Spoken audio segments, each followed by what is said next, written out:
Les forces armées russes ont détruit un entrepôt de munitions pour HIMARS et M777 américains près d'Ouman.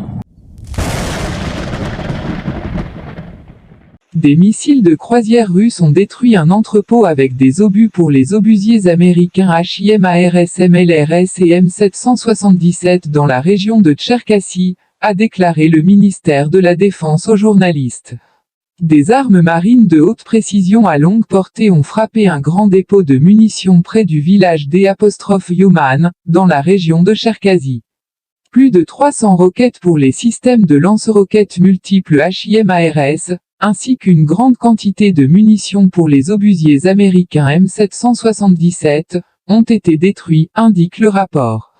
De plus, le VKS a lancé une attaque aux missiles dans la région de Vinnytsia, là, près du village de Voronovitsa, un poste de commandement enterré de l'armée de l'air ukrainienne a été détruit. Au cours de la journée écoulée, l'aviation, les forces de missiles et l'artillerie ont frappé 2 postes de commandement des troupes ukrainiennes et un dépôt de munitions sur le territoire de la RPD et 2 autres dépôts dans les régions de Kherson et Nikolaev. Pendant le combat de contre-batterie, l'armée russe a supprimé 2 batteries d'artillerie, l'une d'elles était des obusiers américains M777, 2 pelotons de systèmes de lance-roquettes multiples et 6 pelotons d'obusiers automoteurs et remorqués. Depuis le 24 février, la Russie mène une opération militaire spéciale pour dénazifier et démilitariser l'Ukraine. Vladimir Poutine a appelé sa tâche la protection des personnes qui ont été victimes d'intimidation et de génocide par le régime de Kiev pendant 8 ans.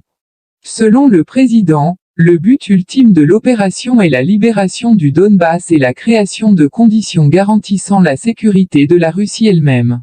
L'armée russe, avec les forces de la RPD et de la RPL, a complètement libéré la République populaire de Lougansk et une partie importante de Donetsk, notamment Volnovakha, Mariupol et Sviatogorsk.